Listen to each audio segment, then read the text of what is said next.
What's up, family? Trail here, and we have some good news to share with you today. It appears that the Democrats finally have traction on passing the massive climate and the energy bill. 2 weeks ago, they finally got the support from Senator Joe Manchin, and this week, Senator Christine Sinema gave her support of the bill as well. This is some great news, guys, because it could bring Americans about $1,800. Now, the Democrats could have this passed over this weekend. I'm going to tell you guys all about it in just a moment. Also, we have advocates that are calling on Congress to give them some rent assistance, as the price of rents in the United States have skyrocketed over the past couple of months. But anyways, guys, hey, let's keep this video short. Don't forget how much a simple press of the like button does for this video and for this channel. And also, I'm trying to reach 100,000 subscribers before the end of this year. So can you help a brother out, okay? But anyways, if you could, go ahead and subscribe to the channel right now. And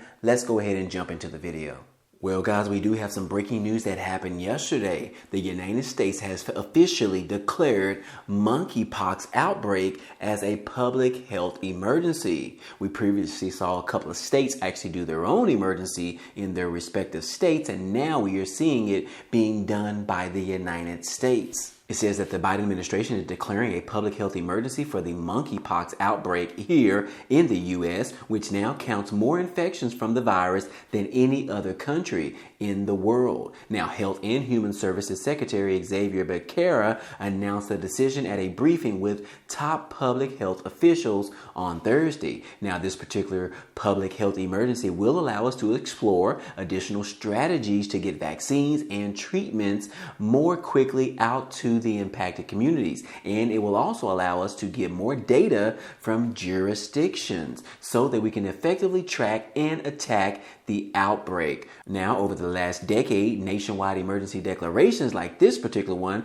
have previously been only for the COVID-19 pandemic and the opioid crisis and the Zika virus outbreak back in 2017. And as of now, guys, for COVID-19, officials says that the move by Becerra to declare an emergency could unlock a broad swath of flexibilities in funding and regulations to respond to the spread of monkeypox. So again, guys, I've told you before, you need to be careful out there because this thing is spreading exactly what we saw back in March of 2020 from COVID-19. So we definitely don't want this thing to take over this entire country once again, as well as other countries as well. But right now, it's really affecting those individuals that are in the U.S. But in regards to COVID-19, guys, hey, we also have some news in regards to that as well, in which the Paxlovid prescription drug, which is used to treat people who have been infected with COVID-19. Yes, they have just reached a new milestone of providing more than 1 million prescriptions,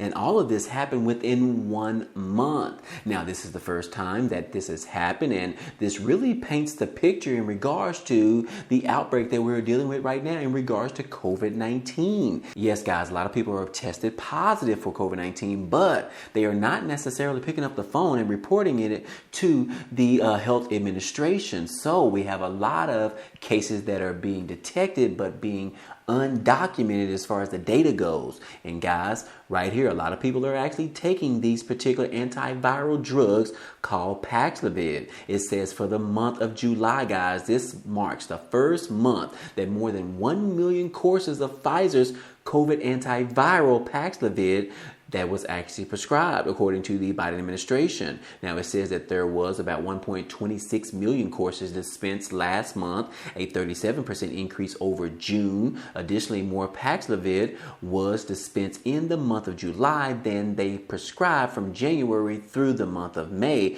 combined, per the Department of Health and Human Services. So again, guys, we are dealing with two types of things right now. We have COVID-19 on the right side, and we have monkeypox on the left side, guys. So we definitely need to keep our fingers crossed and hope we do not go down the trajectory of going through another pandemic. And guys, it might be a little bit easier this time because we could have both of these things infecting Americans in this country. So again, guys, be safe out there. I'll continue to keep everyone in my prayers in the meantime. But moving on, guys, hey, we do want to talk about some rent assistance assistance that people are calling on Congress to do right now. According to this article, it says that an inflation crisis on steroids right now, and advocates are urging Congress and the Biden administration to help tenants that are facing rising rents. Now, it says right here that without quick action, too many more renters will fall into homelessness.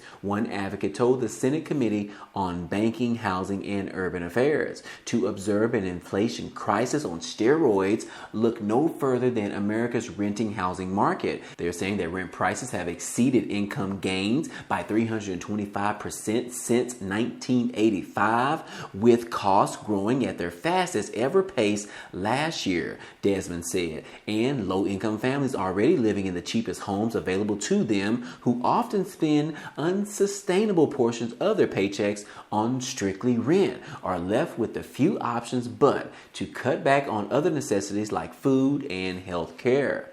Meanwhile, some property owners seeing an opportunity to scarcity of affordable, available homes are working to facilitate price hikes to make a profit, knowing that they have a captive tenant base. Now they're trying to figure out different ways to be able to provide assistance for these individuals that are being affected by the inflation increases in their rent prices. And they said right here, guys, look, what can we no longer do is looking rent families in the face. Families now living in cars, in garages, and in attics, in storage sheds, in the richest country on the planet, and tell those families, we'd love to help you out, but we just can't afford it. And he said because reality is that is just a lie.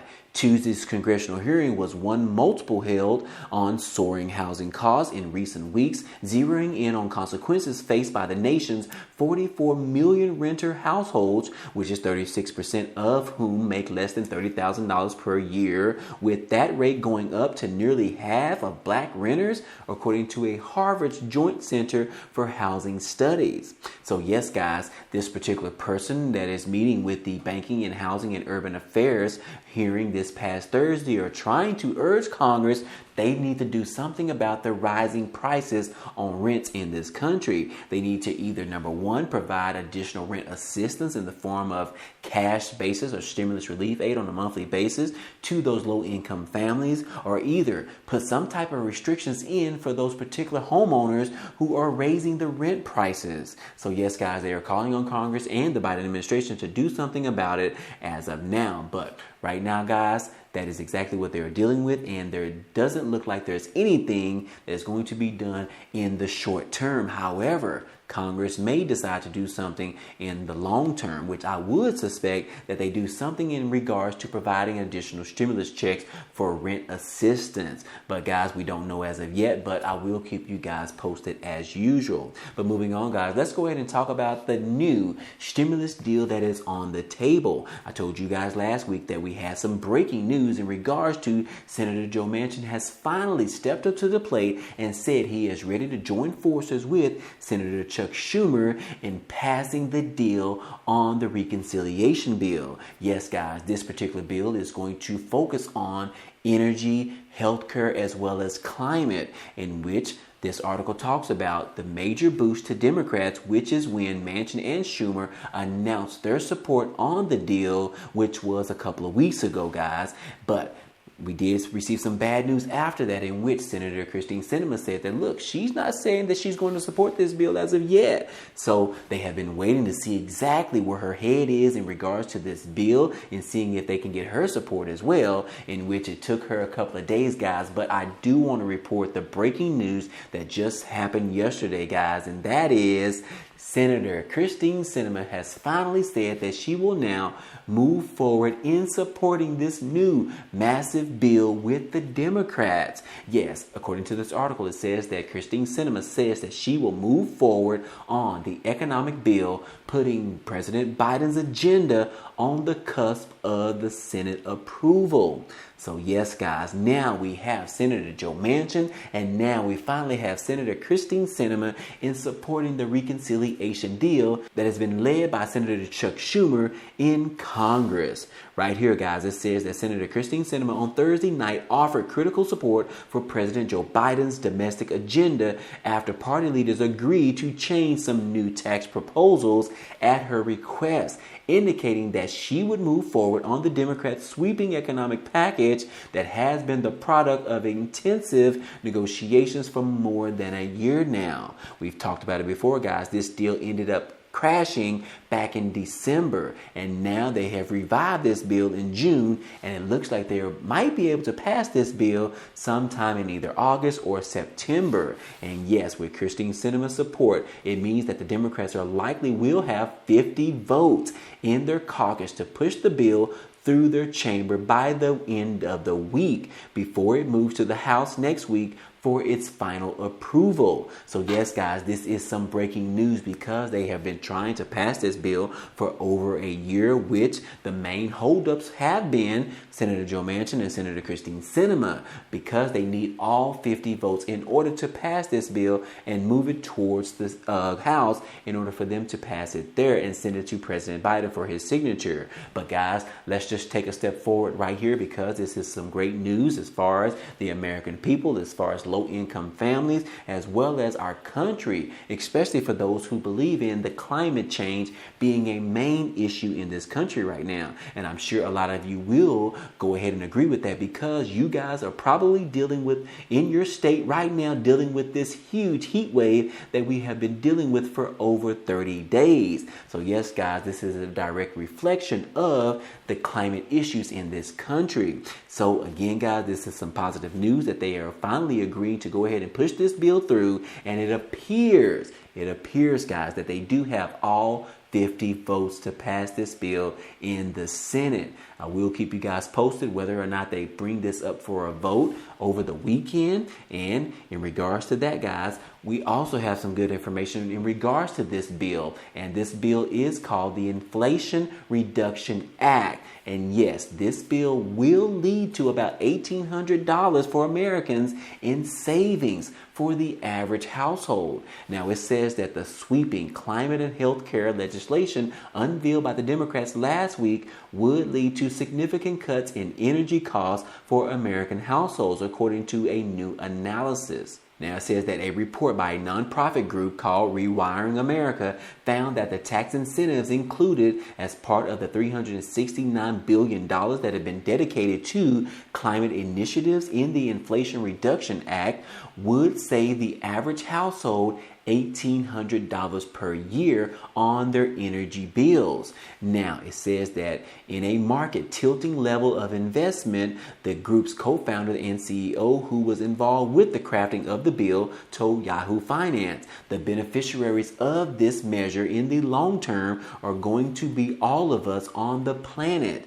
And in the short term, it's going to be Americans at their kitchen tables realizing that savings on a month-to-month basis. So yes, guys, this is some very positive news in regards to this Inflation Reduction Act that could be passed here very soon. And it also says that the measure sets out to accelerate the transition to renewable energy and dramatically reduce the country's greenhouse gas emissions through a slew of tax incentives aimed at reducing the cost of electrification. And if this bill passed, they are projecting that it could be worth $1,800 for the American people in this country. I will say that is some very positive news, guys. But last but not least, guys, I do want to talk about the bill. And they're saying that the Democrats are now planning on this Saturday to bring this bill up for a vote, which is the Inflation Reduction Act. It says that the Senate Democrats plan to hold a procedural vote on this Saturday on their major domestic policy bill